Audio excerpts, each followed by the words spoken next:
Oke, kita lanjut lagi ya. Eh, Tadi terakhir sampai kenali masalah pelanggan. Kemudian langkah selanjutnya, ketika kita akan membuat buyer persona, yaitu identifikasi tujuan. Kira-kira goal masing-masing konsumen itu apa sih? Karena goal masing-masing konsumen itu tidak melulu soal tentang profesional, tapi bisa juga keinginan individu mereka.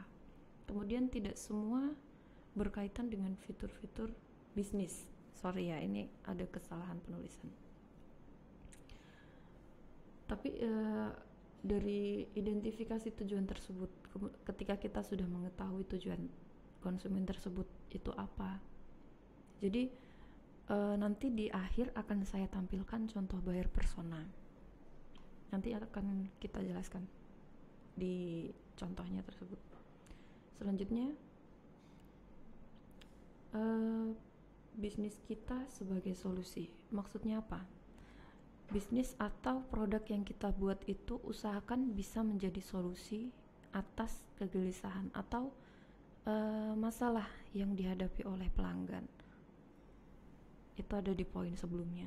Jadi di luar produk yang saat ini atau yang sedang ditawarkan, masih banyak prospek bisnis lain yang dapat ditawarkan untuk memenuhi goals konsumen. Nah, sebagai bahan dasar dalam pengembangan produk atau layanan dari bisnis yang dijalankan saat ini. Misalnya, kita menjual sewa mobil dan motor atau rental mobil ya, rental kendaraan. Sedangkan kita tahu pelanggan kita, konsumen kita, penyewa dari mobil kita, itu mereka kan para wisatawan. Ceritanya nih, saya menyewakan mobil, itu bisa plus sopir atau tidak. Kemudian ketika pelanggan tersebut selesai meminjam mobil atau mengembalikan mobil rentalan tersebut, kita bisa melakukan evaluasi, mungkin dari meminta tolong pelanggan untuk mengisi survei. Di antaranya di dalam itu kan kita bertanya, kira-kira apa saja yang sebenarnya konsumen butuhkan selain sewa mobil. Ternyata konsumen tersebut memiliki keinginan lain. Ini seperti yang tertulis di contoh ini. Ternyata konsumen itu membutuhkan paket hotel dan wisata yang terjangkau. Sedangkan yang berarti kan di situ masalah mereka belum menemukan hal tersebut. Ketika kita sudah tahu apa masalah dari konsumen tersebut, kita akan berpeluang untuk bisa membuka bisnis lain atau bidang usaha lain yang kira-kira bisa memenuhi kebutuhan konsumen. Ya, jadi keuntungannya itu ketika kita sudah membuat buyer persona, kita menemukan siapa calon pelanggan kita, kemudian kita tahu masalahnya. Ternyata masalah mereka itu bukan sekedar mereka butuh mobil, butuh sewa mobil yang murah katakanlah. Mereka butuh sewa mobil yang murah, tapi kita ternyata sudah bisa menyediakan. Dan ternyata mereka memiliki masalah lain, yaitu mereka butuh paket hotel dan wisata yang terjangkau. Dari hal-hal tersebut, kita bisa mengembangkan bisnis yang tadinya hanya sewa mobil saja, nanti bisa dijadikan satu paket lagi, dijadikan satu dengan paket sekalian paket wisata, kemudian dengan paket penginapan yang terjangkau. Itu akan menjadi prospek untuk kita sebagai produsen. Kemudian selanjutnya, setelah kita menentukan buyer persona, yang harus kita lakukan adalah mengkategorikan setiap persona. Maksudnya apa? Mengkategorikan setiap persona itu kita mengelompokkan. Kita tahu bahwa setiap manusia itu memiliki karakter yang berbeda-beda. Begitupun dengan setiap persona, buyer persona atau konsumen kita. Calon pengguna produk kita itu akan memiliki karakteristik yang berbeda pula. Ini menurut Eisenberg pada tahun 2006 di bukunya. Buyer persona memiliki 4 model. Yang pertama, kompetitif persona. Karakter ini sangat menyukai hal baru yang berbau kompetensi. Karakter ini konsumen cenderung mencari produk atau layanan yang dapat menambah kualitas diri mereka daripada orang yang tidak menggunakannya. Contohnya, tidak jauh-jauh ya, kita setiap hari menggunakan smartphone. Banyak sekali merek-merek smartphone yang dari segi kualitasnya pun tidak jauh berbeda, yang berarti sebenarnya memiliki value yang sama, tapi bagi sebagian orang mereka membeli smartphone bukan membeli value barangnya atau kegunaan barangnya, tapi mereka lebih memilih ke mereknya. Misalkan saya lebih senang menggunakan produk iPhone, misalkan ya ini. Karena apa? Karena iPhone kan sudah dikenal atau semua orang sudah tahu merek iPhone itu merek yang bergengsi. Dari situlah saya bisa dikatakan sebagai kompetitif persona. Karena apa? Saya membeli prestis dari barang tersebut, bukan membeli kegunaan barangnya.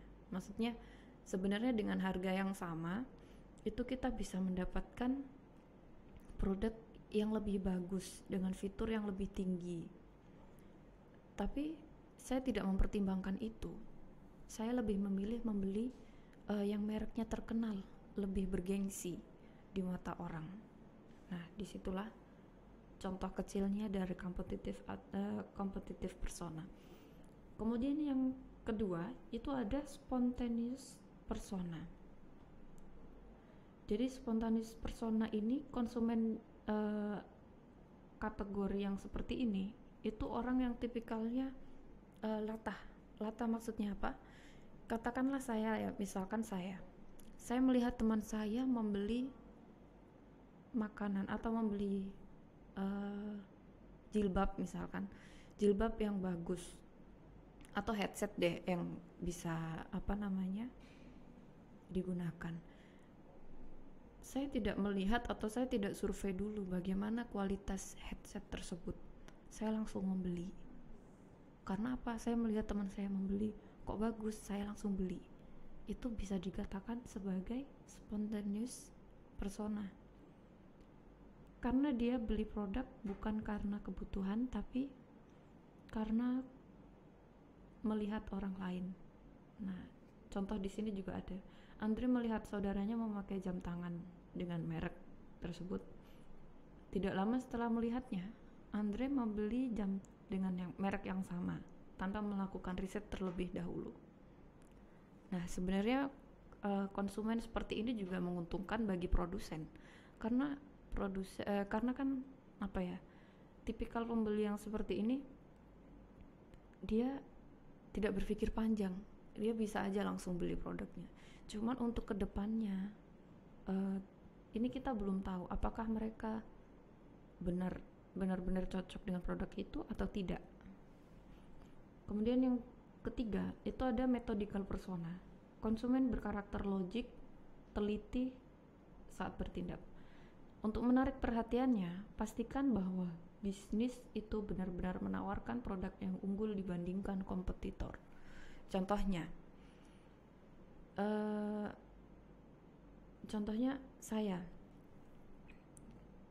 saya melihat ada penjual makanan atau ada iklan penjual makanan.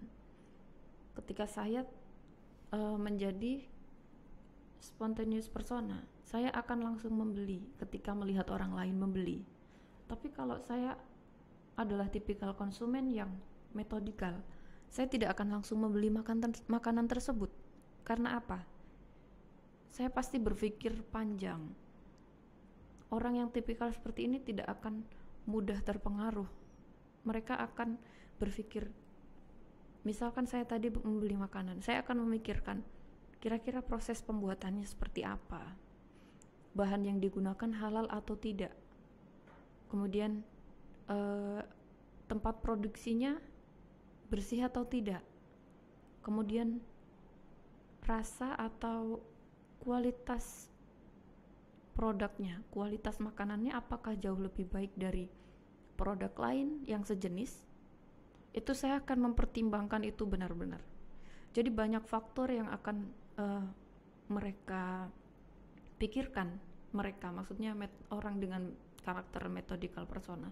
Kemudian saya sebagai calon pembeli atau calon pembeli makanan tersebut, saya juga akan memikirkan kemasan yang digunakan oleh makanan tersebut apakah ramah lingkungan atau tidak.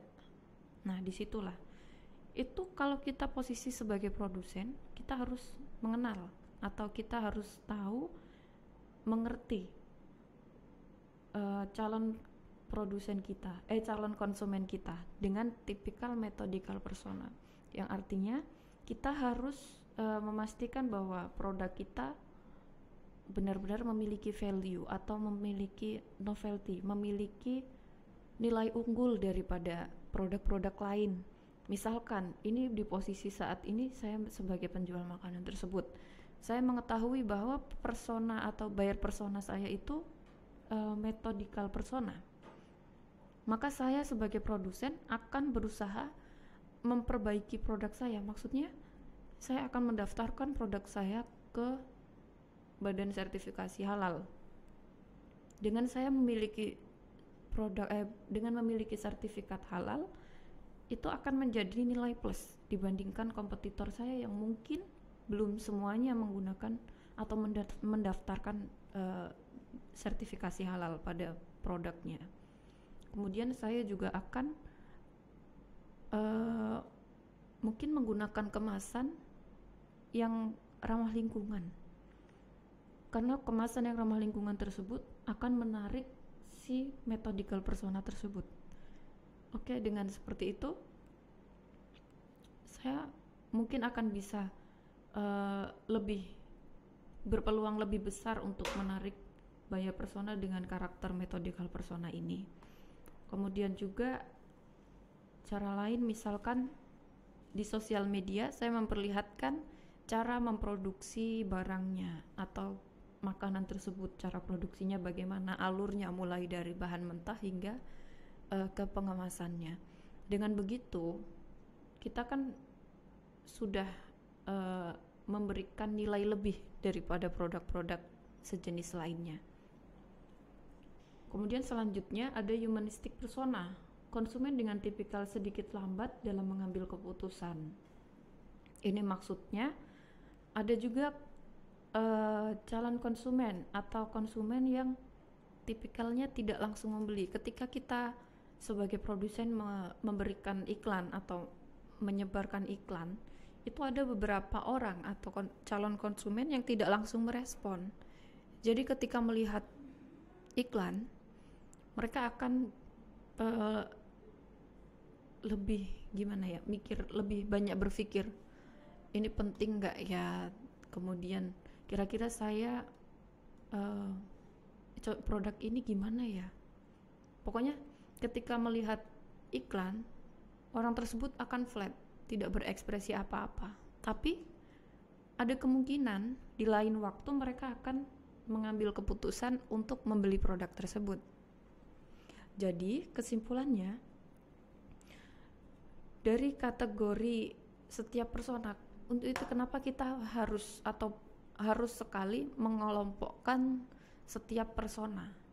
Jadi kita kan tadi sudah membahas tentang caranya membuat buyer persona. Kemudian ketika kita sudah bisa membuat buyer persona, sudah mendapatkan hasil risetnya, kita harus mengelompokkan orang-orang tersebut. Untuk apa tujuannya? Agar kita bisa lebih spesifik membidik calon pelanggan kita. Kira-kira kita akan memilih kategori persona yang seperti apa? Apakah yang kompetitif persona, atau yang spontaneous persona, atau yang lainnya? Jadi begitu. Kita harus mengelompokkan. Kira-kira kita akan memasarkan itu ke pelanggan yang akan merespon dengan cepat. Itu apakah yang humanistic persona? Kemungkinan tidak ya, karena orang yang humanistic persona ini akan lebih pasif ketika mendapatkan atau membaca iklan dari suatu produk. Nah, di sini ini sudah materi buyer persona yang terakhir. Buyer persona di strategi marketing, fungsinya itu apa? Untuk terciptanya buyer persona itu membantu sebuah bisnis atau usaha dalam melakukan pendekatan lebih kuat dengan pelanggan atau calon pelanggan. Jadi dengan kita mengetahui buyer persona, kita akan bisa melakukan, dengan kata lain kita bisa melakukan pendekatan juga dengan calon pelanggan tersebut. Kemudian implementasinya dalam marketing bisa membantu menciptakan strategi marketing yang ideal. Ya, jadi dengan kita mengetahui siapa calon pembeli kita akan bisa menentukan strategi penjualan seperti apa yang kira-kira cocok untuk karakter konsumen yang kita inginkan. Oke, cukup itu dulu ya materi buyer persona dari saya. See you.